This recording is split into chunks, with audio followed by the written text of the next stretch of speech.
Boa tarde a todos. Sejam muito obrigado por estarem aqui vendo hoje mais um webinar da nossa ANDES, Associação Nacional de Desembargadores. Antes de apresentar os nossos convidados, queria falar um pouco da ANDES.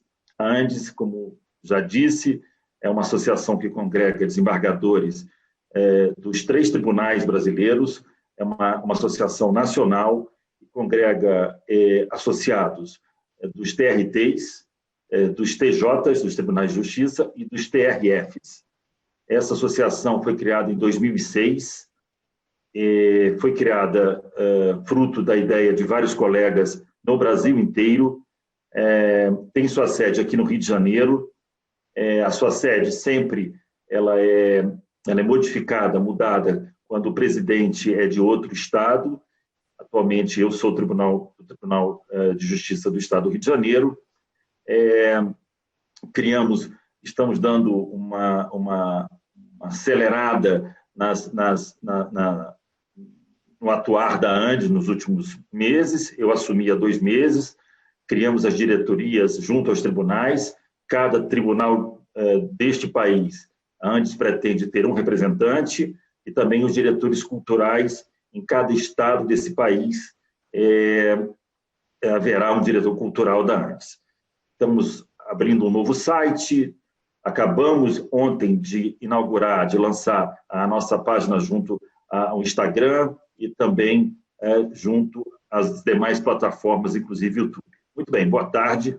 Nós estamos aqui hoje recebendo com muito carinho, muito agradeço a presença do ministro Evandro Valadão, ministro, como vocês sabem, do Tribunal Superior do Trabalho. O ministro tem graduação em Direito pela Faculdade de Direito da Universidade Federal de Juiz de Fora, de 82 a 96, juiz do Trabalho do Tribunal Regional do Trabalho da Primeira Região, Rio de Janeiro, de setembro de 89 a 2003, MBA em Administração Judiciária na Fundação Getúlio Vargas em 2006, presidente da Associação dos Magistrados da Justiça do Trabalho da Primeira Região, de dezembro de 99 a dezembro de 2001, diretor também da Escola Judicial do Tribunal Regional do Trabalho da Primeira Região, de março de 2013 a janeiro de 2017, presidente do Comitê Regional de Gestão de Pessoas por Competência do TRT1 da Primeira Região, de 2015 a 2017, professor convidado de curso de Administração Judiciária para juízes em formação inicial da Escola Nacional de Formação e Aperfeiçoamento de Magistrados do Trabalho, ENAMAT, e para integrante da Administração dos Tribunais Regionais do Trabalho, desembargador do Tribunal Regional do Trabalho da Primeira Região, de julho de 2003 a julho de 2019, e ministro do Tribunal Superior do Trabalho, desde 4 de julho de 2019, posse esta que eu tive a grande honra de estar presente, abraçando o nosso amigo, querido ministro Evandro Valadão. Posteriormente, apresentarei todos os demais participantes, como o doutor desembargador James Magno, desembargador Eduardo Pugliese e o desembargador Rogério de Oliveira Souza, desembargador do Tribunal de Justiça do Estado do Rio de Janeiro. Ministro Evandro, não é certamente um bom programa estar aqui na sexta-feira conversando sobre um tema árido, que é este que vamos debater durante este dia de hoje. A gente sabe dos problemas que nos foram impostos por esta pandemia. Eu costumo dizer que no Réveillon de 2019, nós pensávamos que poderia acontecer tudo, inclusive guerras, né? Inclusive guerras. E não esperávamos que fosse acontecer esse tipo de guerra, né? E nós tivemos que nos adaptar. Nós desde março, esperávamos que no mês seguinte poderíamos sair dela. E nós já estamos em setembro, chegando em setembro, final de agosto, e ainda estamos vendo as coisas ainda acontecerem, apesar de estarem melhorando. E nesse período, os tribunais, notadamente os TRTs e os TJs e os TRFs, tiveram que se adequar, tiveram que continuar trabalhando. Sobre isso e sobre tudo mais que o senhor quiser tratar do direito trabalhista, o senhor terá o tempo que quiser, obviamente. Estamos aqui a ouvi-lo, depois faremos algumas perguntas, os internautas também farão 2 ou 3 perguntas, mas eu quero agradecer a sua presença e dar a palavra para o senhor. E o seu microfone tem só que desabilitar o microfone para a gente ouvi-lo assim que começar. Muito obrigado e boa tarde, ministro. Muito obrigado. Eu gostaria de, nesse primeiro momento, externar a minha grande alegria por participar desse evento da ANDES, a Associação Nacional dos Desembargadores. Muito me honra estar na companhia do desembargador Marcelo Burratem, presidente da ANDES, do desembargador Rogério de Oliveira, do diretor cultural, né? E dos meus da Justiça do Trabalho, o desembargador James Magno e o desembargador Eduardo Pugliese. Também Eduardo Pugliese, vice-presidente da ANDES, e o desembargador James Magno também ocupando um cargo de direção, que eu fico muito feliz, porque são 2 colegas de grande valor, juízes e juízes de escola. Tenho certeza que a ANDES, na liderança do meu amigo, desembargador Burratem, terá muito a colaborar e contribuir, né, para o aprimoramento das instituições, para o sistema de justiça e, evidentemente, para o próprio direito, né? Muito importante a colocação do desembargador Burratem nesse início, porque vivemos um momento singular, sem sombra de dúvida.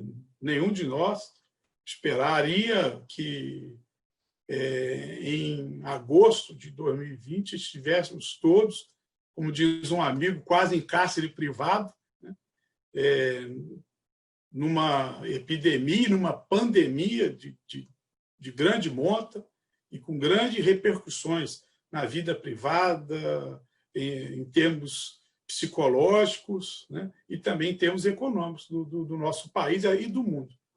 Eu tenho citado um jurista francês, Carbonnier, que se dedicou ao estudo do direito civil e biologia, falecido em 2003, aos 95 anos. Uma passagem expressiva, ele afirmava: ante circunstâncias que ultrapassam as forças humanas, as instituições jurídicas devem ceder. E falo essa frase com uma outra de Santo Agostinho, né, quando ele, numa passagem, ele diz que diante das necessidades, né, diante das necessidades, ou em tempos de necessidade, não há lei. São 2 frases de bastante intensidade, né? E que eu quero refletir um pouquinho antes de falar especificamente da Justiça do Trabalho, dos juízes do trabalho. Mas Carbonnier, quando disse ante circunstâncias que ultrapassam as forças humanas, as instituições jurídicas devem ceder, ele se referia exatamente a casos de impossibilidade de execução de contratos, do dever de prestar, por fato não imputável ao devedor. Para quem retira a frase do seu contexto, pode vir a parecer que ceder signifique capitulação ou rendição ao inevitável, ou ainda afastamento do próprio direito, possibilitando a aceitação da barbárie. Mas, por óbvio, não é isso. As palavras de Carbonnier, penso que podem até ir além do contexto em que proferidas, porque o direito, como sistema, porque sistema ele deve ser capaz de dar respostas satisfatórias para manter a integridade do próprio sistema, do próprio direito, e resolver satisfatoriamente os conflitos de interesse. E é o que vivemos nesse momento. O direito ele tem que ser capaz de dar respostas satisfatórias, né, na fração de interesse do próprio direito aos conflitos que são postos ao exame. E o judiciário, por óbvio, tem um papel maior nessa história. Por isso que a frase de Santo Agostinho ela tem que ser ressignificada. Na necessidade, não há lei. Mas se admitirmos essa frase e dessa forma, teremos então a barbárie. Então, no momento em que vivemos, o direito é que deverá dar as respostas necessárias, né, para ultrapassarmos esse momento crucial da história da própria humanidade. Essa que é a verdade. Vivemos um momento terrível e difícil. Então, o direito ele se fará mais ainda necessário e crucial para a manutenção das conquistas civilizatórias e para a preservação dos direitos do homem. Eu não nego que a situação é delicada, né? Afinal de contas, por um decreto legislativo de 6 de março, como todos sabemos, né, o Estado brasileiro reconheceu a ocorrência de uma calamidade pública e de estado de emergência. Isso é muito sério e muito grave. Mas se não for o direito, através do Poder Judiciário, a dar as respostas necessárias quando houver conflito de interesse, né, quais outras ferramentas nesse processo civilizatório nós teremos para preservar os direitos do homem? E a Justiça do Trabalho tem conseguido cumprir um papel importantíssimo de prestar a jurisdição, de buscar a pacificação social e resolver os conflitos de interesse e promover a conciliação e a mediação. Me parece muito importante, neste momento, falar um pouquinho da Justiça do Trabalho, o papel que ela tem e que ela representa nesse momento histórico, né? Porque é uma justiça eminentemente social, essa é a sua vocação e esse é o seu papel, a missão que ela tem a cumprir e a desenvolver. O Tribunal Superior do Trabalho adotou uma série de medidas logo de cara no enfrentamento do coronavírus. Foram editados vários atos. E é interessante notar a ferocidade dessa pandemia, né, do Covid-19, porque, num primeiro momento, nos bateu como algo incompreensível, todos tomados de grande perplexidade, mas não sabíamos a intensidade dessa situação de calamidade pública e que estamos vivendo, a emergência sanitária que ainda estamos vivendo. Nesse cenário, a Justiça do Trabalho ela atua em duas frentes muito importantes. Uma frente ligada à infraestrutura, né, em termos de materiais e de sistemas, para dar uma resposta à sociedade naquilo que lhe compete, e na atividade jurisdicional, propriamente dita, por exemplo, acelerando a emissão de alvarás judiciais, atuando e incentivando fortemente as conciliações e a mediação neste momento, né, por meio virtual, e na apreciação de tutelas de urgência, de tutelas de evidência, as de urgência, notadamente nas ações coletivas, né? No que se refere à infraestrutura, a Justiça do Trabalho tem o sistema PJE do CNJ completamente implementado. Desde 2002, o sistema PJE é um sistema que nos permite atuar de forma eletrônica, né? De forma eletrônica. O sistema PJE ele nos traz uma segurança, porque desde 2013 nós tivemos a implantação gradual desse sistema e a partir desse ano de 2020, todos os tribunais do Brasil têm o sistema PJE 100% implementado. Então, temos os documentos eletrônicos que vão tramitar eletronicamente e temos a possibilidade, então, e por conta disso, do trabalho remoto, né? Além do que a possibilidade então, dos advogados e das partes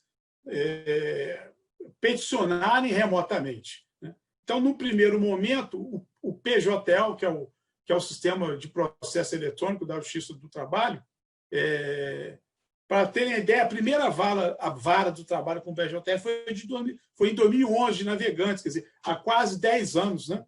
Isso demonstra que já temos um longo caminho consolidado para o tratamento digitalizado do nosso acervo processual, que permite ao usuário da Justiça do Trabalho, né,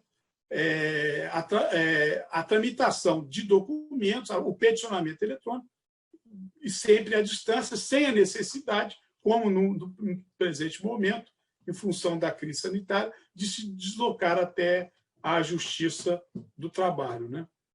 É muito interessante que na semana passada, um advogado do Mato Grosso do Sul, numa sustentação oral, ele disse exatamente isso. Ele agradeceu a oportunidade de estar sustentando de lá, numa videoconferência da SDI2, que é a Seção de Ação Rescisória e Mandado de Segurança, no Tribunal Superior do Trabalho, e ele dizendo, olha, que se não fosse a videoconferência, ele jamais poderia ter a possibilidade de defender os interesses do cliente dele numa sustentação, óbvio, defender sim, mas não numa sustentação oral, perante uma corte superior.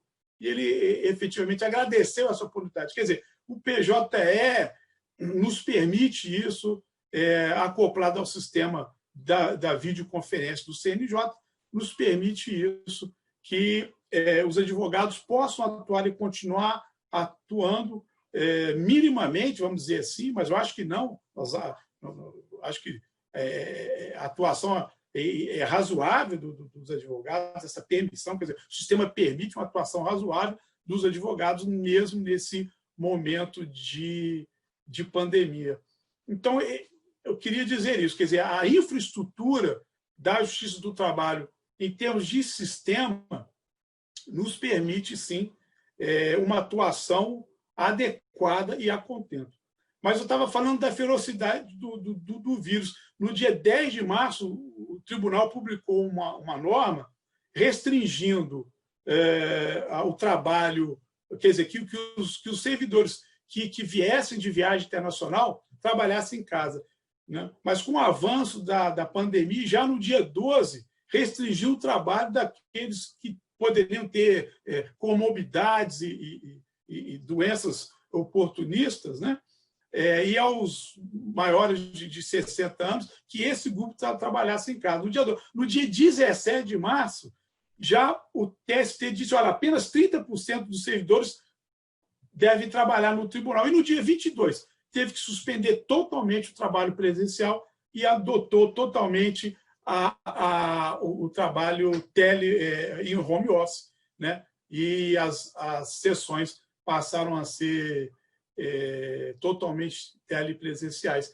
Mas eu quero deixar também um recado assim, de um certo alento, porque a possibilidade das videoconferências ampliou, de fato, o acesso à justiça a um grupo de advogados ou de pessoas que efetivamente não teriam acesso a uma sessão do Tribunal Superior do Trabalho. Quer dizer, ver dentro da diversidade, na medida do possível, alguma coisa boa. A Justiça do Trabalho tem algumas dificuldades no que se refere às audiências telepresenciais, uma vez que há uma certa dificuldade e justificáveis resistências no que se refere às audiências, né, no primeiro grau de jurisdição, por exemplo, para oitiva de testemunhas. O fato de que o juiz ele não tem o controle do ambiente físico onde o depoimento se realiza, né?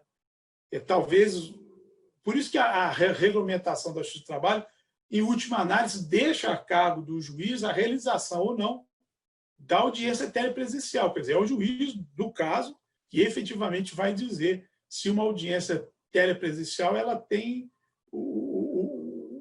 a possibilidade de comprometimento da rigidez da prova, né?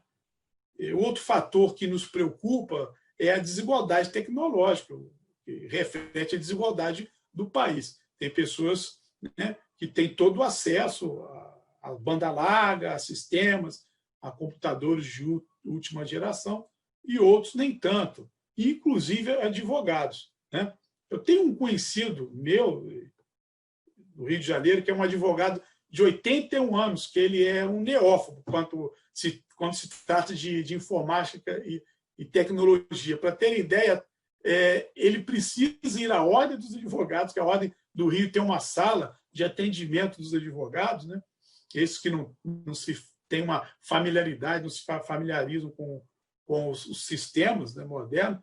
Ele vai, toda vez que ele tem que peticionar, ele vai à Ordem dos Advogados, ou ia, né, antes da pandemia, e um determinado empregado da ordem lá, que ajuda os advogados, abriu o sistema, ele digitava no sistema, e depois disso, essa pessoa inseria no sistema do tribunal e ele só colocava o token, ou, enfim,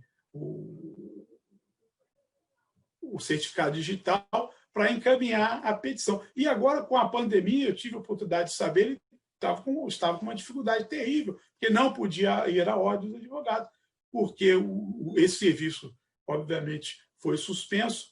Quer dizer, esse tipo de situação ainda existe no Brasil. É um país de grande diversidade, né? Todos nós sabemos disso. Então, é também com preocupação que tanto o TST como o sistema de justiça como um todo vê essas situações, porque certamente, como esse advogado que eu conheço, no Rio de Janeiro, deve existir muitos outros advogados nessa situação no Brasil. Agora, por outro lado, o Brasil é um país interessante, porque pela pesquisa do IBGE de 2018, 75% dos brasileiros tinham acesso à internet, né? Mais de 79% dos domicílios brasileiros têm acesso à internet. Quer dizer, é um número expressivo de inclusão digital, embora saibamos que essa não é a realidade da totalidade dos brasileiros e que há regiões do país em que simplesmente não se consegue uma conexão. Então, a grande preocupação é permitir que todos tenham acesso efetivamente, né, ao sistema de justiça, porque isso hoje requer um consumo elevado de dados para conexão e, como eu disse, nem sempre as regiões todas as regiões do país, ou algumas regiões do país, certamente não têm uma conexão, certas localidades não têm uma conexão razoável. E ainda em termos de audiência, eu coloco como preocupação nossa, que os depoimentos, muitas vezes, eles se revelam também numa linguagem corporal, não verbal, né? Nós que somos juízes sabemos disso. O depoimento ele consiste não só na expressão verbal da fala, né? Mas como também do comportamento das pessoas. E eu gostaria, o tema é pesado, difícil, gostaria só de contar aqui. Eu nasci no Rio de Janeiro, eu sou carioca, mas fui criado em Minas. Então, eu sou uma pessoa que não sei nem contar causa e nem piada, né? Mas eu tenho preferência pelos causos, né? Causa é, inclusive, uma palavra que existe no léxico, no dicionário, né? Dos dicionários brasileiros. Mas eu vou contar um caos para vocês verem essa dinâmica de audiência, como essas coisas são impactantes. Mas estava eu fazendo uma audiência em Macaé, fui juiz de Macaé durante alguns anos, né?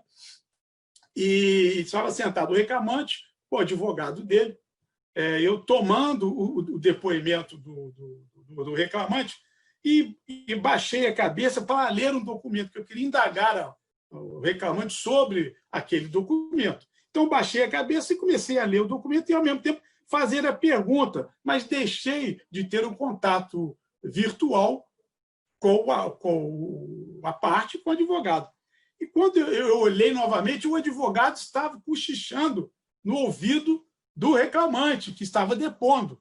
E eu levei um susto com aquela situação. Eu falei, doutor, pelo amor de Deus, você está instruindo o seu cliente no meio do depoimento. Que absurdo. Um advogado militante aqui na cidade, como é que isso está fazendo algo? E ele começou a ficar constrangido e sem graça, e tentava falar e eu não deixava. Porque eu achei um desrespeito, né, com o juiz, com a corte, e continuei falando, ele tentando falar, até que eu percebi que ele queria realmente falar. Falei, tá bem, doutor, o que o senhor tem a dizer? Ele falou assim, não, excelência, eu só abaixei aqui para pegar os meus óculos. Então, como eu estava lendo um documento, quando eu virei, ele estava efetivamente com a face muito próxima do ouvido do reclamante, mas, de fato, ele tinha baixado só para pegar os óculos. Quer dizer, como essa dinâmica de uma audiência ela é muito complexa. Eu pedi muitas desculpas ao advogado, constrangido, né? E no dia seguinte ele apareceu de novo para fazer uma outra audiência, né? E no Justiça do Trabalho a gente sempre, a primeira pergunta que se faz, depois de obviamente cumprimentar as pessoas, perguntar se há possibilidade de acordo, não é isso, meus colegas? Se há possibilidade de acordo, nós privilegiamos a conciliação, é muito importante na Justiça do Trabalho. E eu então perguntei, doutores, há possibilidade de acordo? E ele então disse, bom, aí antes desse segundo dia, eu me justifiquei com o advogado. Doutor, na verdade, isso na audiência, tratou-se de legítima defesa putativa. O senhor me perdoe, eu achei que o senhor estava tomando uma ação agressiva que não correspondeu à realidade. Então, legítima defesa putativa. E assim terminou. No dia seguinte, ele foi fazer uma outra audiência. Eu perguntei se havia possibilidade de acordo. E ele falou, excelência, pela ordem. Eu falei, não, doutor, posso pegar os meus óculos antes da legítima defesa putativa? Pode, doutor. Mas é um caso interessante, engraçado, penso eu, engraçado, né? Mas para demonstrar bem essa dinâmica das audiências e da linguagem corporal, enfim, que pode ser determinante. Então, me parece que esse é um problema, né? Quanto às ações efetivas da Justiça do Trabalho, acho que o primeiro expediente da Justiça do Trabalho como um todo foi privilegiar a expedição de alvarás judiciais nesse período, né? Já em março desse ano, houve um aumento de 37% no número de alvarás expedidos, né? Um movimento importante que propiciou o pagamento de verbas trabalhistas e injeção, obviamente, de dinheiro na economia. As pessoas perguntam, mas isso é tão relevante assim? Porque as pessoas não sabem. Não é nada desprezível os valores que a Justiça do Trabalho disponibiliza para as partes, né? Normalmente o reclamante vencedor, né? Para ter ideia, em 2018, a Justiça do Trabalho liberou aos reclamantes 30.343 bilhões de reais. E em 2019, o valor foi de 30.727 milhões de reais. Quer dizer, é um bom dinheiro, né, assim, injetar na economia de um país. E entre valores por acordo judicial e pagamento espontâneo, em 2019, a Justiça do Trabalho liberou mais de 18 bilhões de reais, só em acordo e pagamento espontâneo. Quer dizer, então, de fato, essa opção da Justiça do Trabalho, num primeiro momento, para incrementar a expedição de alvarás, efetivamente foi uma ação estratégica muito, muito, muito importante, né? Ministro, só uma pergunta. A liberação desses alvarás era de forma eletrônica? Sim, sim. Como é que se portava? Todos de forma eletrônica. Aqui o desembargador Janos, o desembargador Pugliese pode também esclarecer. Normalmente, os tribunais eles têm convênio com as instituições financeiras. Então, a emissão do alvará faz com que o valor seja diretamente liberado pelo banco. No caso, o Justiça do Trabalho tem convênio com o Banco do Brasil e com a Caixa Econômica Federal. Então, não há necessidade da parte ou do advogado se deslocar à Justiça do Trabalho e, dependendo da forma como o advogado também, da forma como ele contratou com o banco, pode ser que o valor até, aí eu já não sei, talvez seja disponibilizado em conta corrente, independente também dele se deslocar ao banco. Quer dizer, o James está fazendo sinal de positivo, isso também acontece. Então, me parece uma ação muito importante da Justiça do Trabalho, nesse momento, para tentar, de certa forma, minorar os impactos, né, dessa pandemia. Eu destaco também importante o trabalho da Justiça do Trabalho nas ações coletivas, né, na resposta rápida às ações normalmente impetradas pelo Ministério Público do Trabalho, porque aqui nós estamos falando também de saúde do trabalhador, né?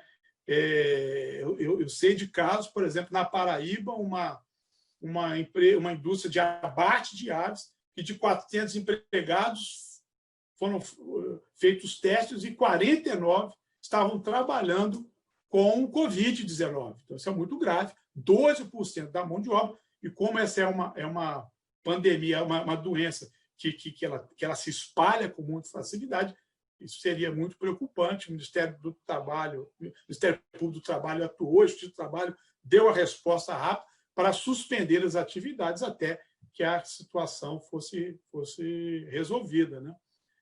Outra medida importante, estou fazendo uma espécie de inventário, me perdoe, não sei se está sendo interessante, mas o outro... Ótimo, é ótimo. Outra medida importante, e causa uma certa polêmica, até mesmo no âmbito da Justiça do Trabalho, é a substituição dos depósitos recursais na Justiça do Trabalho. Para recorrer, é necessário fazer o depósito da condenação. E das penhoras por seguro, fiança bancária ou seguro garantia judicial, né? Muitos juízes, levando em consideração o estado de penúria de determinadas empresas que solicitam, né? E por isso elas solicitam a substituição dos depósitos recursais por fiança bancária, têm admitido essa possibilidade, mesmo com a garantia já feita, né? Com a garantia já feita, com o depósito de dinheiro, tem admitido a substituição, embora isso não é aceito por todos os juízes, há uma polêmica aí se é possível ou não, quando o depósito já foi realizado, depósito de dinheiro, mas o fato é que alguns juízes sensíveis a esse momento têm admitido a substituição desses valores dos depósitos realizados por fiança bancária e aí devolvendo por alvará às empresas os depósitos judiciais em dinheiro realizados.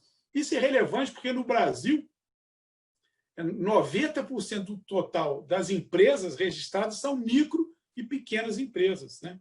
E esse é um grande problema, é um problema muito sensível para a Justiça do Trabalho, porque neste momento nós temos o empregador, muitas vezes em estado de penúria, porque não consegue vender, porque na sua cidade, na sua região, o índice de coronavírus é elevado, e aí há restrições, há o isolamento social, e aí não tem caixa, e, por outro lado, o empregado também, que precisa viver, precisa receber seu salário, ou aquele que foi dispensado, exatamente porque a empresa não conseguia mais manter, e que precisa receber também os seus haveres. Então, a Justiça do Trabalho, hoje, ela lida com esse cenário terrível, né, de tentar estabelecer, numa decisão judicial, ou por intermédio de acordo, o melhor caminho possível, né?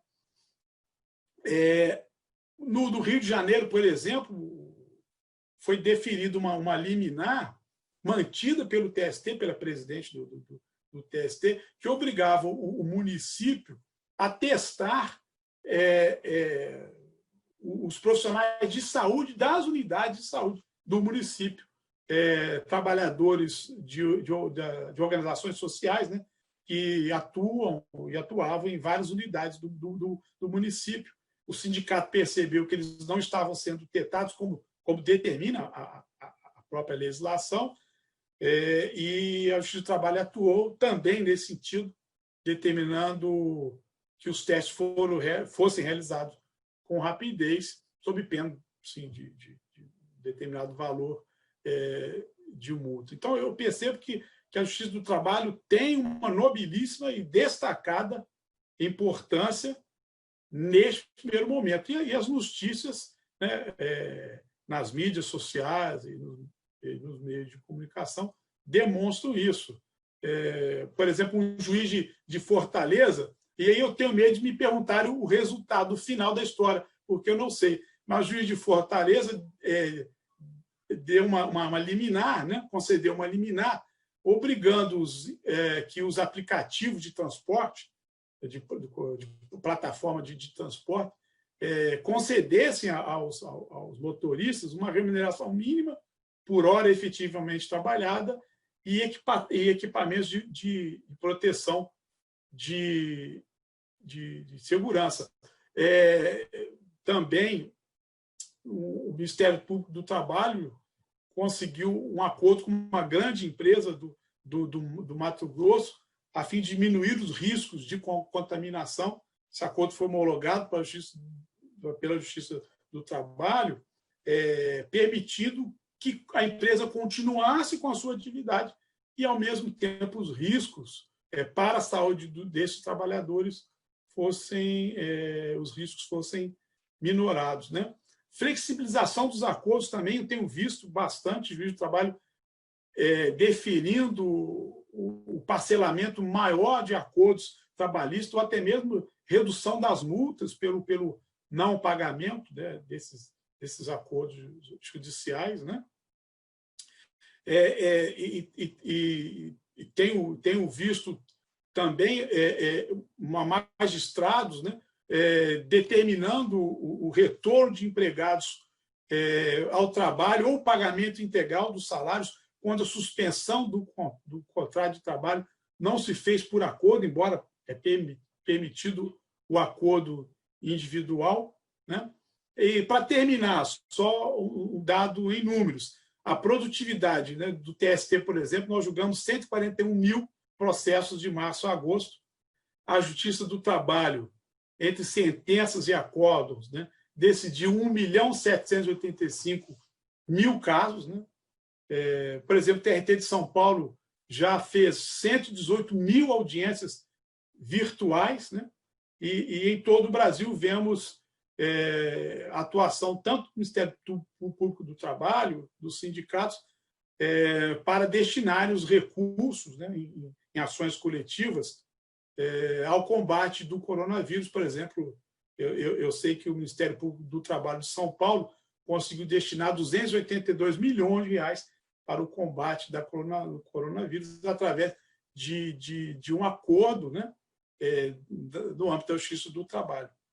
Então, meus caros, eu tentei fazer um inventário do que hoje acontece na Justiça do Trabalho, certo de que o papel da Justiça do Trabalho, o sistema de justiça, neste momento histórico em que o Brasil vive e que o mundo vive, é importantíssimo, é fundamental que as instituições democráticas e que o direito funcione adequadamente para manter o patamar civilizatório que conquistamos a duras penas e que o direito do homem, né, que a dignidade da pessoa humana seja preservada acima de tudo.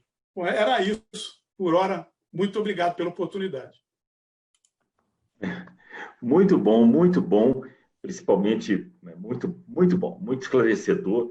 Eu soube agora aqui por um colega que tem um advogado indiano, e até aqui no chat, vendo a Vossa Excelência falar. Eu agora, ministro, eu vou passar a palavra ao Rogério de Oliveira Souza, desembargador do TJRJ, diretor cultural. Ele vai certamente fazer algumas perguntas e ponderações para o senhor, e logo depois eu vou passar a palavra ao Pugliese, porque o James me pediu para ser o último, Pugliese, porque ele está com mandado de segurança lá, uma liminar, ele está expedindo e tal, e pediu para ser o último lá. Então, depois é você, meu querido Pugliese. Ô, Rogério, você está com a palavra. Estou aqui, amigo. Presidente Burrat, é um prazer participar de novo aqui ao seu lado, mas mais prazer ainda ombreando aqui o ministro e os nossos dois colegas do Brasil inteiro. Esse colega indiano, ele é advogado na Índia e sempre tem acompanhado as nossas lives. Ele não entende português, está aprendendo, mas assim ele quer saber como é que o Brasil funciona. Então, é um colega que eu conheci, e temos também um colega da Turquia.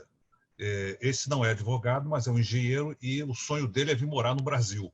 Então, ele quer se ambientar como nós somos aqui no Brasil. E nós temos várias afinidades, não só com a Turquia, temos uma colônia grande de turcos aqui no Brasil, embora o Burrat não seja um deles, mas é parente, é primo, está lá. E temos os indianos também, que temos vistos por aí agora. Então, Anad Mishra, prazer, welcome to our live, Anad. Ministro, eu tenho observado o seguinte: logo quando começou esse pesadelo mundial, o governo federal ele baixou diversas medidas, dentre elas aquela em que ele forneceria uma espécie de ajuda às empresas para que elas se mantivessem com as portas abertas e até suportar uma parte da despesa com a folha salarial. Isso continua? Isso foi bom? Teve repercussão ou foi só uma medida midiática, vamos dizer assim? Eles já me perguntaram aqui, eu estou passando a pergunta. Pois é, eu acho que o mais importante das medidas que o governo adotou foi o auxílio emergencial, né? Esse, sem dúvida nenhuma, se tornou a medida mais efetiva, sem sombra de dúvida. Aliás, eu sou um entusiasta da renda mínima. Eu sempre achei muito importante, porque a renda mínima não e nesse momento em que vivemos, né, de polarização, a renda mínima, ao contrário do que alguns podem pensar, não é nem de direita e nem de esquerda.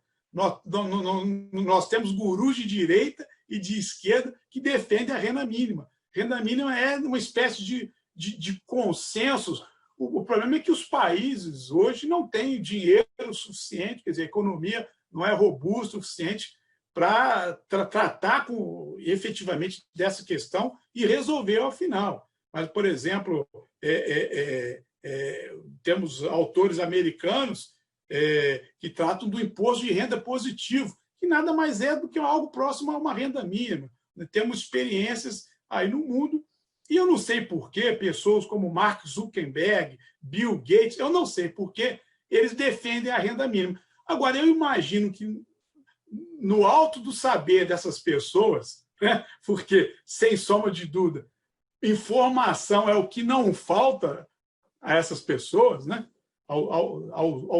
aos donos efetivamente da informação mundial, e toda informação hoje passa pelo Google, passa pela Microsoft, vai passar pelo Facebook. Eles devem ter alguma razão para defenderem dessa forma, ostensivamente, uma renda mínima. Mas eu acho que o auxílio emergencial, efetivamente, me parece que hoje o que trouxe um certo bálsamo para a economia. Não vejo as ajudas das empresas, porque eu não tenho notícias concretas de que isso esteja acontecendo efetivamente. Não tenho. Ok. Eu sei, os meus colegas podem me ajudar, se tem notícia. Exato. Bom, eu vou agora apresentar o nosso desembargador Eduardo Pugliese. Ele é desembargador pelo TRT da 6ª Região, doutorando e mestre na Universidade de Lisboa. Ele é segundo vice-presidente da Andes, um desembargador muito ligado aos movimentos classistas, também muito ligados às associações, sempre esteve na Andes, ele é um cooperador da Andes desde o início. E, Pugliese, você está com a palavra, tem aí seus 10 minutos, 12, o tempo que você quiser e que você merece. Meu querido, depois dessa magnífica explanação do ministro Evandro, 3 minutos é muito, né? Presidente, cumprimento o senhor, já, mais uma vez, eu já disse antes de iniciarmos o debate, mas repito, agora em público, seu belíssimo trabalho à frente da Andes em apenas 2 meses, um agregador, um visionário. Então, queria fazer esse registro preliminar antes de começarmos a debater esse belo tema. Meu querido colega Rogério Oliveira, James, ministro Evandro Valadão. Aliás, um ministro antes de ministro, uma figura adorável e brilhante. Tive o prazer de conhecê-lo em 2018. Acho que dirigi a escola da advocacia do TRT da primeira região. Foi fazer uma palestra lá no nosso Pernambuco, a convite da desembargadora Nise Pedroso, que inclusive está assistindo a nossa live, e foi falar sobre a audiência pública. Talvez seja um dos maiores conhecedores dessa figura fundamental para conhecer os problemas, né, antes de julgar os conflitos, né? Esteve lá em Pernambuco, deu uma belíssima palestra e foi o primeiro contato que eu tive à época desembargador, hoje ministro. Então, uma satisfação muito grande estar com essa mesa virtual, né, só de craques e um penetra enxerido aqui, que agora inicia a sua fala. Queria cumprimentar também meu presidente, Valdir Carvalho, que também está, presidente do Ratem, prestigiando esse nosso encontro virtual, e a desembargadora Socorro Emerenciano e Dione Nunes também nos prestigiando. O ministro abraço Evandro... aos dois. Um abraço aos dois, presidente. Um abraço. Continua. O ministro Evandro iniciou sua provocação citando Carbonnier e Santo Agostinho. E eu queria citar um conterrâneo de todos vocês três, né? Um carioca, um belo compositor, falecido no distante 1948, ainda do século, antes do passado, Lourenço Fernandes, né? E eu cito muito ele, tenho enfrentado esse tema do futuro do trabalho já há quase 2 anos, e ele dizia, já naquela época, no início do século XX, ele dizia que o futuro é hoje, e se não corrermos, terá sido ontem, né? E essa pandemia, ela nos trouxe, querendo ou não, além de muita tristeza, muitas perdas, muitos lamentos, ela nos trouxe uma reflexão muito profunda sobre o papel da justiça no passado, no presente e, sobretudo, no futuro, né? Eu tenho dito muito que ela nos provocou uma inflexão quase que obrigatória, né, do papel da justiça do trabalho. Há 2, 3 anos, quando o Brasil se deparou com aquela reforma trabalhista, onde houve muito conflito dialético, a maior resistência era exatamente na questão do olhar para o futuro, em especial na questão processual. E muito se dizia já naquela época que havia necessidade de preparar a justiça do trabalho para um novo horizonte, para um novo paradigma. E essa pandemia, né, veio a mostrar não só que isso estava certo, como, para nossa surpresa, aliás, para a surpresa de alguns, para a minha, desembargador James, e, sobretudo, do ministro Evandro, surpresa nenhuma, que a Justiça do Trabalho estava absolutamente preparada para esse novo momento, para esse novo futuro, esse futuro que já era hoje. O ministro falou do papel da Justiça do Trabalho como instrumento de pacificação social. E rememorou algumas datas, dia 6 de março, dia 11 de março, dia 18 de março, dia 22 de março. Eu me recordo que já no dia 31 de março, dialoguei isso, ministro, inclusive com o querido ministro Lélio Bentes, eu escrevi no Jornal de Pernambuco uma crônica chamada, mandei até para o presidente do Ratem, chamado Alberto Camus, Coronavírus e a Justiça do Trabalho. Isso tinha 15 dias de pandemia. E naquele momento eu fiz uma reflexão, uma análise exatamente do papel da Justiça do Trabalho naquele instante e exatamente da falta de conhecimento da importância da Justiça do Trabalho para a grande parte da sociedade brasileira. E pontuei 3 casos. O senhor falou de um caso do Rio de Janeiro, do Ceará, do Mato Grosso do Sul. Eu, naquela ocasião, e expressei nessa crônica, eu falei de 3 casos no meu estado. 3 casos que foram fundamentais para preparar a sociedade para a chegada desse vírus terrível. Primeiro, uma decisão de um juiz do trabalho em Pernambuco, no TRT da 6ª Região, dirimindo um conflito existente envolvendo a Caixa Econômica Federal, né, e os bancários, especificamente no que tange ao funcionamento das agências e ao papel dos economiários naquele instante, uma decisão fundamental e emblemática nacionalmente. Depois outra, falando do papel do nosso metrô aqui em Recife, especificamente se iria funcionar, quem iria ter acesso ao metrô e quem iria trabalhar. E, por último, uma decisão também emblemática envolvendo os trabalhadores nas redes farmacêuticas em Pernambuco, no que tange à obrigatoriedade da utilização dos EPIs necessários, né, naquele momento de pandemia. Então, em menos de 15 dias, a Justiça do Trabalho em Pernambuco, né, e eu poderia falar de mais de 20 casos em todo o país, em Pernambuco, ela teve que intervir como pacificadora social em 3 conflitos fundamentais para a vida dos pernambucanos, mostrando em demasia a importância da Justiça do Trabalho naquele momento. Mais que isso, no dia 18 de março, eu componho, presidente Burrato, a primeira turma aqui do TRT da 6ª Região. O dia 18 de março, isto é, 7 dias após o decreto da pandemia e 4 dias antes do TST normatizar e regulamentar a situação em todos os regionais, a minha turma já realizou uma sessão integralmente virtual. E por quê? Porque o presidente, desembargador Valdir Carvalho, nosso delegado em Pernambuco da Andes, né, já, visionário como já tinha tido o cuidado, em novembro de 2019, de alterar o regimento interno do TRT da 6ª Região, permitindo essa modalidade de sessão.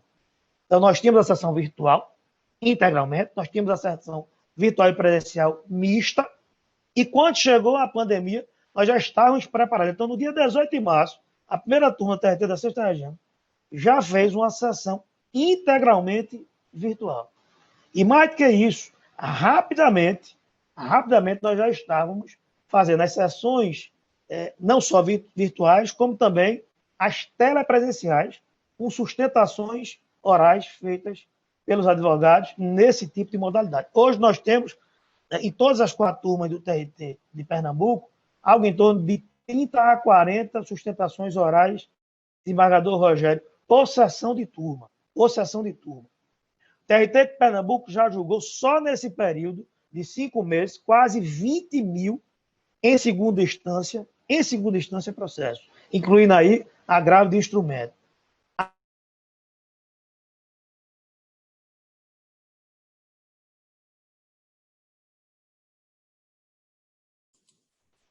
Já julgou, repetindo, mais de 4 mil processos em segunda instância. Já entregamos aos reclamantes, né, isso é dado não atualizado, tem 15 dias de diferença, mas já entregamos, ministro Evandro, 1/4 de bilhão só em Pernambuco em 5 meses de pandemia. O senhor falou de 18 e 19, em todo o sistema judicial brasileiro, trabalhista, 30 bilhões. O TRT de Pernambuco, em 5 meses de pandemia, já entregou 1/4 de bilhão aos reclamantes. Já expedimos mais de 20 mil alvarás.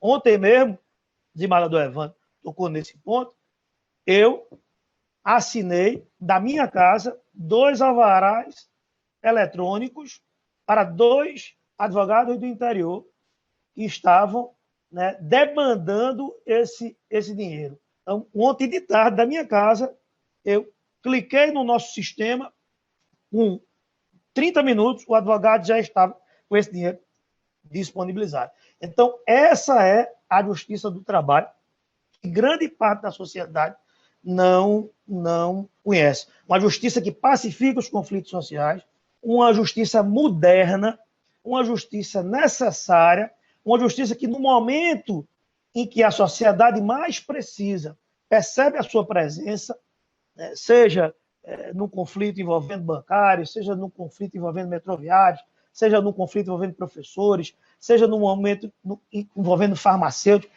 ela está em todo rincão, em todo canto do nosso país, e com muita qualidade e com muito compromisso.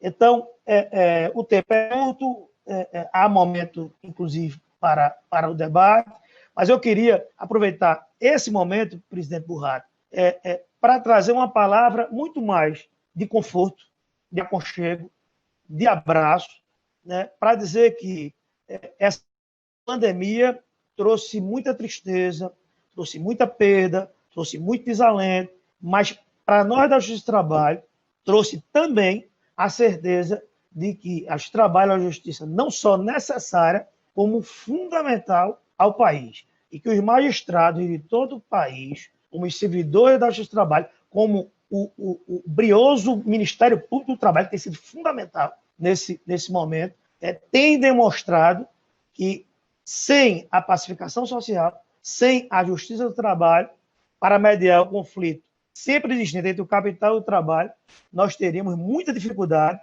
de navegar nesse mar sombrio e raivoso que tem sido o Brasil nesse momento cruel de coronavírus e de pandemia. Então, essas eram as minhas ponderações e fico aqui extremamente ansioso para ouvir o colega Leão James Magno.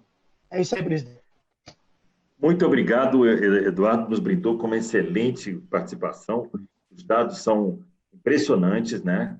Como gera também riqueza e como distribui-se riqueza também, né? A Justiça do Trabalho. E com a palavra, Rogério, que deve ter alguma pergunta para te falar, alguma observação. Não, Eduardo, é engraçado que o que nós podemos aquilatar nesse período todo é que passa a impressão que o nosso trabalho de casa, né, falando assim, ele parece que ele concentrou mais a nossa atenção e acabou que nós produzimos mais com esse trabalho à distância, mesmo considerando essa falta de contato pessoal entre os integrantes de uma turma, de uma Câmara, o que seja. Mas a impressão que dá é que a Justiça, aqui no Rio, pelo menos, e eu estou vendo pelas lives que nós temos feito, a produção da Justiça no Brasil inteiro, ela alcançou uma produtividade até inesperada, né? Apesar dessa crise toda. Agora, o que eu tenho uma pergunta aqui, Eduardo, não sei se eu faço agora ou depois, é que nós temos visto várias decisões do Superior Tribunal Superior do Trabalho, TST, trazendo para a Justiça do Trabalho, a Justiça Especializada, um aumento da competência material da atuação da Justiça Especializada. Semana passada mesmo nós julgamos um caso lá na Câmara, não sei se o Marcelo estava nisso, em que a Justiça decidiu em que um contrato de consignação feito pelo empregador seria agora da competência material da Justiça do Trabalho, mesmo que o contrato de trabalho já estivesse findo. A empresa trouxe essa alegação e nós, na Câmara, ficamos assim possibilitados materialmente de apreciar o recurso e remetemos para o TRT aqui do Rio de Janeiro. É engraçado como é que a Justiça do Trabalho tem aumentado, né, o seu âmbito de atuação, abarcando todas essas relações conexas, né, e anexas à própria relação basilar, que é a relação do trabalho. Isso vai envolver e vai trazer uma maior capacidade operacional da própria Justiça do Trabalho, né? Porque não é mais aquela Justiça do Trabalho dos anos 40, 50, 60. A coisa está crescendo de uma maneira assustadora, né? Eu não sei, mas parece que os senhores veem isso também assim, não? Isso, desembargador Rogério, em resumo, o que eu muito disse agora. É um reconhecimento da visível capacidade da Justiça do Trabalho de expandir a sua competência e de solucionar outros conflitos. Nós temos hoje, o ministro Evandro falou das chamadas PDT, né, das plataformas digitais de trabalho. Um dos casos que ele citou. Hoje nós temos um grande drama. Ou se reconhece o vínculo ou se afasta o vínculo. É aquela dicotomia, subordinação, autonomia. E, no meio, né, aquela virtude dos romanos, o que é que se busca? Se busca construir uma nova tese, que seria a figura do para-subordinado. Eu nem tenho uma subordinação, nem sou totalmente autônomo, né, para buscar um conjunto de direitos que nem seja tanto quanto tem o subordinado, nem seja nenhum quanto tem o autônomo, né? Foge da competência material que justificou a criação da própria Justiça do Trabalho, que era a subordinação, né, lá atrás, né? Mas ninguém cogita, em prevalecendo essa tese, de retirar essa competência da Justiça do Trabalho e remetê-la para a Justiça Comum para julgar como se fosse um contrato de empreitada de serviço. Então, eu visualizo, resumindo e concluindo, presidente, eu visualizo que isso é o futuro, e o futuro chegou. É uma justiça de trabalho mais forte, com mais competência e decidindo outras questões que não sejam tão somente essa da dicotomia entre subordinação e autonomia. Muito bom. Ministro Valadão, quer fazer alguma pontuação sobre isso ou vai deixar para o final? Eu deixo, só muito rapidamente, que com certeza. Caso sobre competência, viu, James? Interessantíssimo. Porque olha a situação, como muda muito, né, pela tecnologia. Mas a empregada, ela era do Paraná, foi contratada virtualmente por uma empresa de São Paulo para trabalhar numa aldeia indígena em Mato Grosso. E aí nós tivemos que discutir a competência, de quem era a competência para julgar isso, né? E você começa a trazer novos elementos e novas questões. Quer dizer, vai ser e ela residindo no Paraná, mas a empresa contratou por um programa específico. Quer dizer, e o que essa empresa faz? Ela lança a chamada no Brasil inteiro. Então, ela reduz seus custos de contrato para buscar o profissional adequado drasticamente por um sistema. O Eduardo falou, é o futuro hoje, né? Então, é o futuro hoje. Então o futuro que já chegou nos pega de surpresa, tendo que resolver essas questões. Mas vamos deixar o nosso querido nos falar. Bom, excelente, Pugliese, excelente. Bom, agora a gente vai ouvir um pouco do nosso querido amigo, meu conterrâneo, James, lá do Maranhão, seu maranhense. O James é desembargador do TRT da 16ª Região desde 2008, tendo ingressado na magistratura em 1994. Professor adjunto do quadro permanente do Departamento de Direito da Universidade Federal do Maranhão desde 92, foi promotor de justiça do Ministério Público do Estado do Maranhão, também foi promotor de justiça no Rio de Janeiro por 20 anos, entre 16 de março de 92 e janeiro de 94. Doutoramento em Ciências Jurídicas pela Universidade Autônoma de Lisboa, mestre em Direito Público pela Universidade Federal de Pernambuco, especialista em Economia do Trabalho pelo Departamento de Economia da UFMA. Tem autores de vários livros, Direitos Sociais no Brasil, Editora Azulejo, de 2010, Direito Constitucional do Trabalho, LTR, 2015, Direito do Trabalho no Brasil, Panorama após a Reforma Trabalhista, também. E eu, ministro, e todos mais, eu faço questão de pedir o currículo e de falar o currículo, porque eu acho que isso enobrece e dá uma chancela por tudo que você passou para chegar a isso, né? Abrir mão de família, de filhos, de amigos e tudo. Então, eu dou, sim, valor a qualquer currículo e faço questão de pontuá-los. Amigo James, é com você agora. Abraço.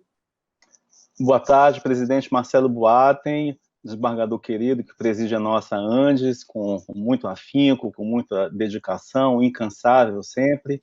Agradeço inicialmente o convite que me foi feito para participar desse evento. Eu me sinto, na verdade, como um mero figurante aqui, porque é um evento onde o ministro Evandro Valadão participa, a gente tem realmente pouco a complementar depois. O ministro Evandro, nós tivemos, à época, a mesma estivemos na mesma época à frente das escolas judiciais, ele do TRT do Rio de Janeiro, eu à frente do TRT 16, e desenvolvemos uma grande amizade. Ele é uma pessoa extremamente afável, querido, muito inteligente, né, com um trânsito, uma interlocução que é sua marca registrada. Essa mistura de mineiro com carioca que ele tem realmente traz uma pessoa ímpar, que todos que convivem com ele sabem, né, realmente do valor do ministro Evandro Valadão. Desembargador Eduardo Pugliese, do meu querido TRT de Pernambuco. Eu tenho uma alma pernambucana também, meu mestrado é lá em Pernambuco, na gloriosa Faculdade da Rua do Hospício, da Federal de Pernambuco. E eu brinco sempre com o desembargador Eduardo Pugliese que uma das minhas maiores honrarias é ser comendador do TRT de Pernambuco. Tenho guardado essa comenda com muito orgulho, tá? E é um estado onde tenho muitos amigos. Não vou nem nominar para não arrumar confusão com, eventualmente, os que eu não mencionar agora, mas todos os amigos muito queridos lá no Recife. E o nosso querido desembargador Rogério de Oliveira, nosso diretor cultural, sempre à frente dos eventos aqui da nossa Andes. Eu vou fazer pequenas pontuações, apenas complementando o que o desembargador Eduardo Pugliese comentou na sequência do ministro Evandro, que me parece muito importantes, em relação a focar no aspecto da justiça do trabalho diante dessa pandemia. O desembargador Eduardo foi muito feliz quando ele mencionou que nós, na justiça do trabalho, fomos, evidentemente, a exemplo de todos os outros ramos judiciários, jogados nessa pandemia. Nós fomos subitamente instados a ter que fazer alguma coisa, porque os fóruns estavam sendo fechados, havia essa recomendação de distanciamento social, e, ao mesmo tempo, nós sabemos que os conflitos jurídicos continuam a acontecer aos milhares no Brasil. Tivemos notícia hoje que aumentou a criminalidade, aumentou o número de homicídios, aumentou o número de divórcios, né? Aumentaram os conflitos trabalhistas, exploração de crianças, exploração de pessoas sem vínculo formalizado. Então, os conflitos continuaram a acontecer. E, no entanto, nós tivemos, né, como judiciário, que nessa página da história nós tivemos que, evidentemente, continuar com essa atuação à frente desses conflitos que são inúmeros, né? E quando nós fazemos essa retrospectiva, que o ministro Evandro Valadão colocou muito bem, ao buscar lá no início, né, do século, lá já no final da década passada, toda a base que foi sendo construída para a utilização de eletrônica, que é um tema que me seduz bastante, que é exatamente esse modelo de absorção de tecnologias e de como isso pode ser, evidentemente, bem aproveitado pelo judiciário. Ainda bem que nós tínhamos o processo eletrônico, ainda bem que já lá no início, né, desse século, e parece que foi há tanto tempo, né, mas o PJE, por exemplo, é de 2010, apesar de, claro, desde a década de 90, nós já tínhamos duas leis que já faziam definição, né, da possibilidade de sistemas de transmissão de dados, à época com o antigo fax, né? A Lei 9.800 é uma lei antiga, né? Nem tão antiga, ela é de 99, mas já parece que foi em outra época, porque ela falava em fax. E eu tenho certeza que a minha filha caçula de 10 anos nem sabe o que é um fax, né? O fax era um objeto do desejo de consumo de muitas pessoas no final do século passado, e hoje o que é um fax? Né? Ninguém mais vai atrás de fax. No entanto, o processo judicial eletrônico, que começa em 2010, veja, há apenas 10 anos, nós iniciávamos um sonho de ter um processo eletrônico, e já agora, em 2020, né, nós tivemos já os dados oficiais do CNJ, a informação de que no final do ano passado, mais de 20 milhões de processos, né, já foram iniciados totalmente em formato eletrônico, significando 84% de todo o percentual de processos novos de 2018. Ou seja, é um ponto de não retorno, na medida que essa informatização ela tem percentuais hoje na justiça do trabalho de 99%, vamos colocar 100%, não é 100%, porque às vezes tem algum processo de protocolo que dá problema, a pessoa tem que fazer um protocolo físico, a justiça do trabalho alcança já 99%, a Justiça Estadual 83%, a Justiça Federal 81%, e veja, até a Justiça Eleitoral, que só começou a usar o processo eletrônico em 2017, ela já tem 33% dos processos, né, iniciados 2 anos depois, né, apenas 2 anos, ou seja, de 2017 para 2019, ela saltou de 11% de 2018 para 32% em 2019, podendo chegar a mais de 50% em 2020. Então, é um número impactante. Ao mesmo tempo, nós tivemos uma série de ferramentas digitais que foram sendo incorporadas no processo judiciário, como o antigo Bacenjude, né, que vai mudar de nome, que é o convênio do Banco Central com o Judiciário para a busca de patrimônio, de valores de devedores, o Renajude, né, que é a parceria com o Denatran, o Navejude, com o Ministério da Marinha, em busca de patrimônio em embarcações, o Simba, o Infojude, e, ao mesmo tempo, nós fomos migrando para sistemas de extração de dados muito sofisticados, como o E-Gestão, hoje, onde a Corregedoria Geral, por exemplo, da Justiça do Trabalho, ela sabe, em tempo real, exatamente a produtividade, a quantidade de processos que vão sendo despachados pelos juízes. E, ao mesmo tempo, de uma forma muito curiosa no Brasil, nós tivemos rapidamente, por essa criatividade que o brasileiro tem, o uso de ferramentas como o WhatsApp, como o Skype, né? E agora, recentemente, o próprio Google Meet, ou Microsoft Teams, ou o Webex Cisco, que são as ferramentas que permitem, por exemplo, as videoconferências, né? Ou as audiências mesmo, as audiências de conciliação, as audiências de coleta de dados. E o número que eu trago, informado agora, há poucos dias pelo CNJ, é que apenas entre março de 2020, que é quando nós começamos a pandemia, e julho de 2020, no mês passado, o Judiciário brasileiro realizou quase 370 mil audiências por videoconferência. Então, isso foi realmente algo incrível, porque vamos fazer um exercício de imaginação. Como seria esse mesmo Judiciário brasileiro na década de 90, quando o processo era de papel? Como é que nós faríamos para ter essa tutela jurisdicional diante dessas medidas de recomendação da OMS de isolamento social? Então, nós tivemos o quê? Um nítido sistema de reconfiguração do acesso à justiça. Esse nosso modelo, ele abandona, né?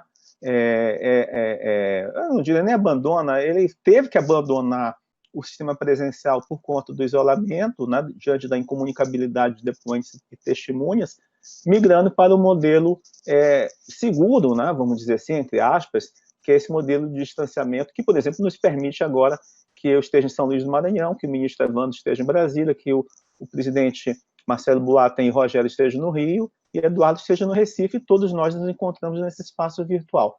Mas a questão que eu coloco agora, como reflexão, exatamente após ouvir as magníficas palavras do ministro Evandro Valadão, é o que será da Justiça do Trabalho após a pandemia, que é uma pergunta também que se aplica à Justiça Estadual, que se aplica à Justiça Federal, que se aplica à Justiça, não é para todos os ramos da Justiça, militar, eleitoral, enfim.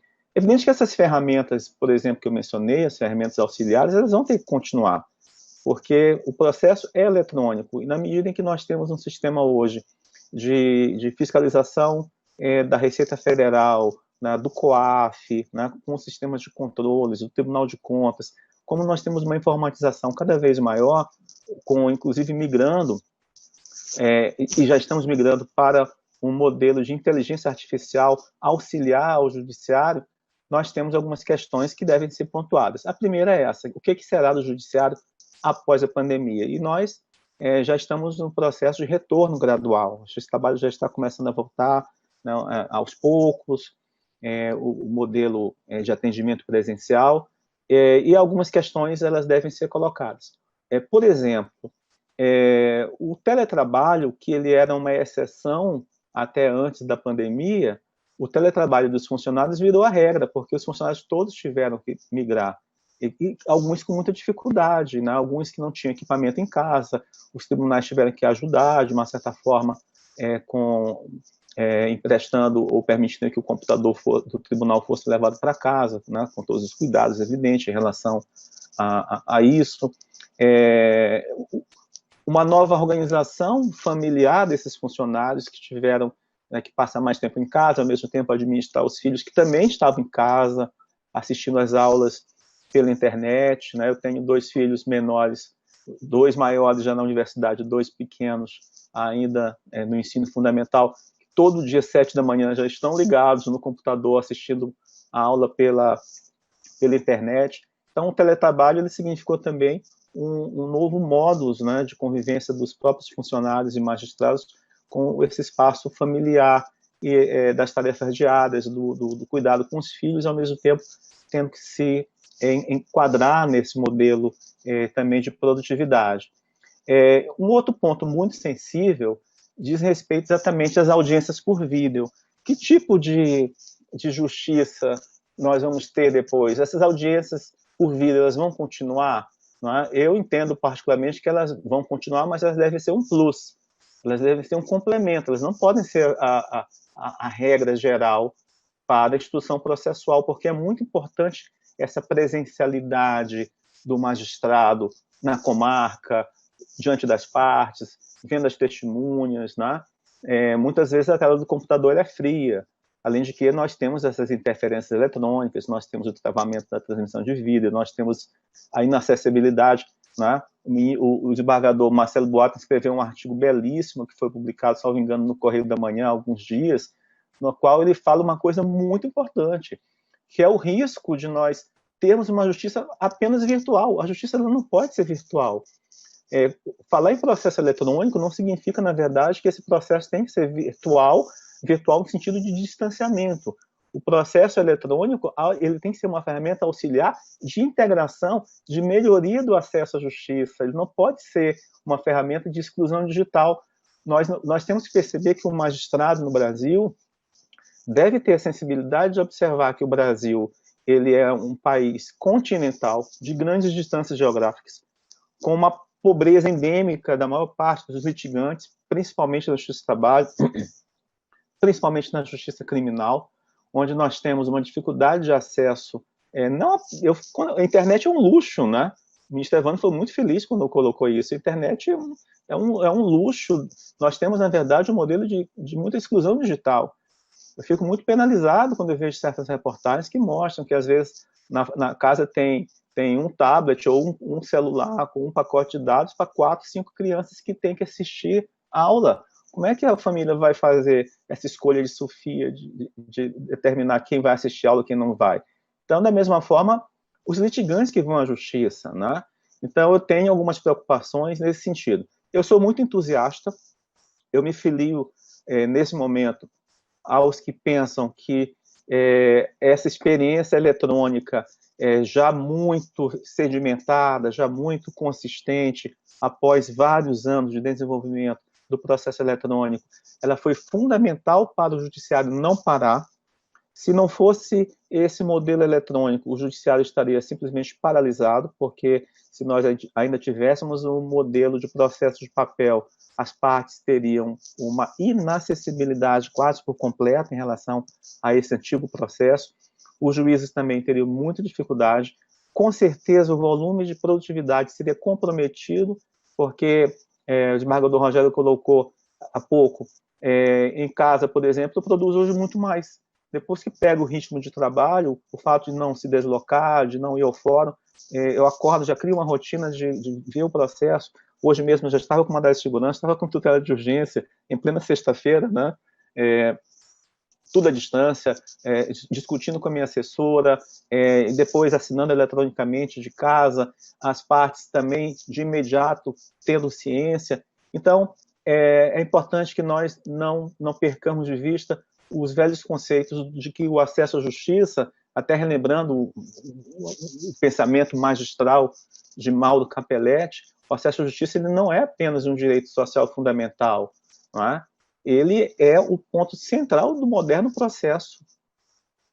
Ele é o ponto central da processualística contemporânea. Então, nós não podemos ter uma justiça elitista, nós não podemos ter uma justiça que afaste cada vez mais o cidadão. Ao contrário, eu sou entusiasta do processo eletrônico na medida em que ele permite que as partes, de qualquer lugar do mundo, tenham acesso ao processo, possam fazer a sustentação oral aqui de São Luís do Maranhão direto para o TST em Brasília, ou para o TRT do Rio, ou para o TJ do Rio de Janeiro, ou seja, sendo ferramentas complementares que são muito agregadoras de qualidade à justiça.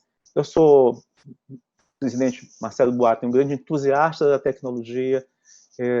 Eu sou do tempo da máquina de escrever, quando ingressei no Ministério Público do Maranhão como promotor de justiça em 1992, só me deram uma sala sem secretário e uma máquina de escrever antiga para fazer as minhas peças, e depois, aos poucos, eu fui vendo a evolução para as primeiras versões de computador, as atas feitas em audiência, e hoje eu vejo um processo totalmente eletrônico e, em breve, um processo já com os componentes de inteligência artificial.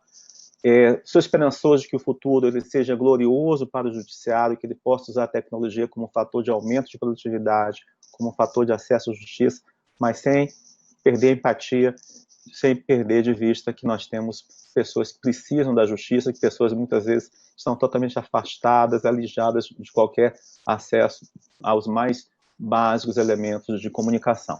Me perdoe por ter me alongado nessas ponderações. Eu queria parabenizar novamente o ministro Evandro, que é sempre um prazer escutá-lo, né, pela sua tranquilidade e pela exposição que ele faz sempre de modo muito completo, e dizer que a Justiça do Trabalho ela tem mostrado seu valor nesse momento, repassando multas que foram destinadas para o sistema público de saúde, as multas processuais. Aqui mesmo no Maranhão, o TRT do Maranhão destinou verbas para o hospital universitário, para os hospitais estaduais, a rede municipal, doação de máscaras, equipamentos de respiração. Houve uma parceria fundamental junto com o Ministério Público do Trabalho para que a sociedade visse realmente que o judiciário ele não é apenas um elemento punitivo. O judiciário é uma instituição de cidadania e de democracia. Presidente, muito obrigado pelo convite, continuo sempre à disposição.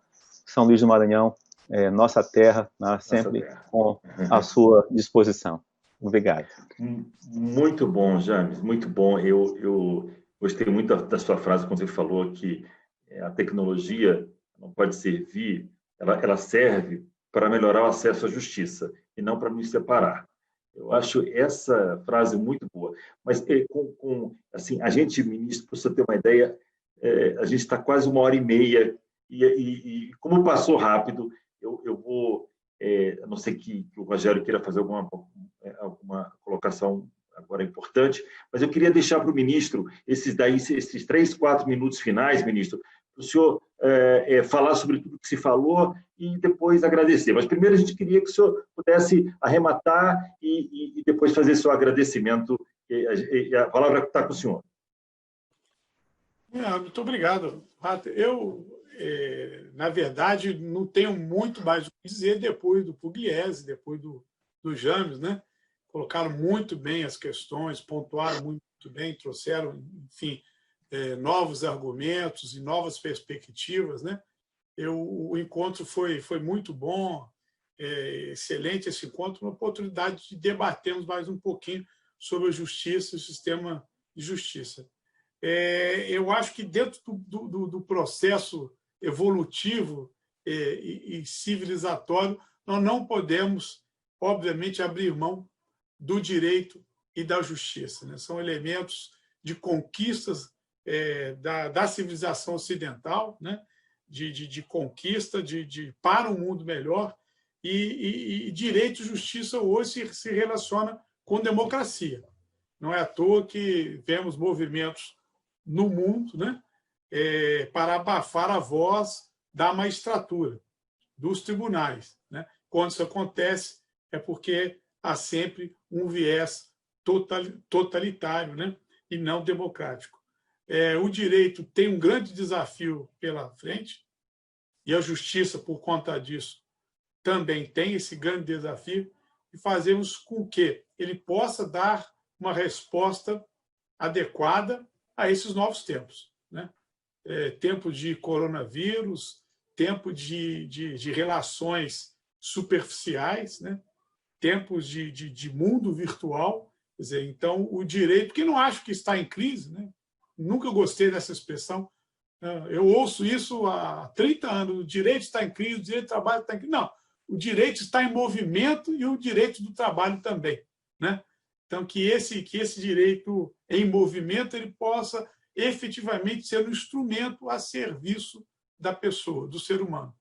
E tenho procurado trabalhar por isso e espero que mais à frente eu possa dizer que cumpri com a minha missão, né? Muito obrigado pela oportunidade, agradeço muito, inclusive, de ter a oportunidade de ouvir os meus colegas, de participar desse evento tão expressivo como foi esse evento da ANDES. Um abraço a todos, muito obrigado. Muito obrigado, Rogério. Para você dar uma fechada, Rogério, 1 minutinho para você aí fechar e arrematar, e depois eu pego a palavra e a gente encerra. Eu só queria fazer uma marcação aqui, que o nosso colega indiano, o advogado, ele se despediu antes do final, porque na Índia já são 4 horas da manhã.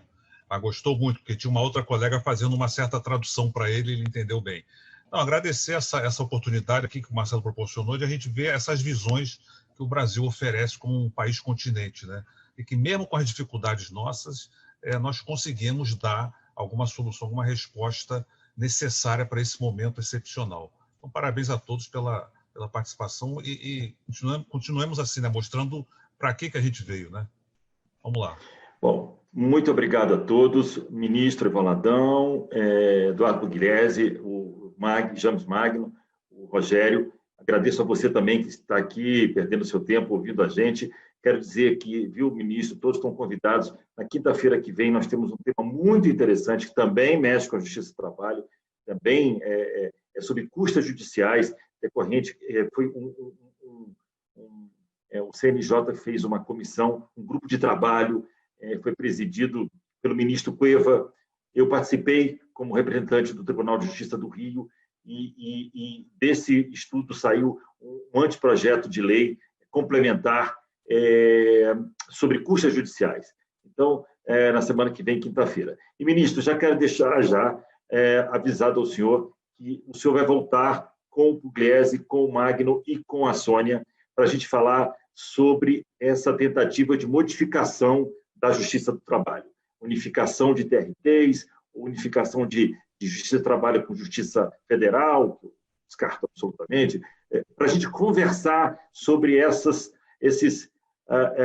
fofocas de corredor que estão sendo lançadas, infelizmente, até por colegas de alta patente. A gente, então, quer convidá-lo novamente, viu, Pugliese, Magno, vai ser quente, já se preparem, porque a gente pegou leve com vocês hoje. Muito obrigado a todos e podem desligar, eu vou ficar por último, que o anfitrião sai por último. Obrigado. Abraço, querido, abraço. Tchau, tchau. Um abraço a todos, muito obrigado por tudo. Obrigado. Abraço.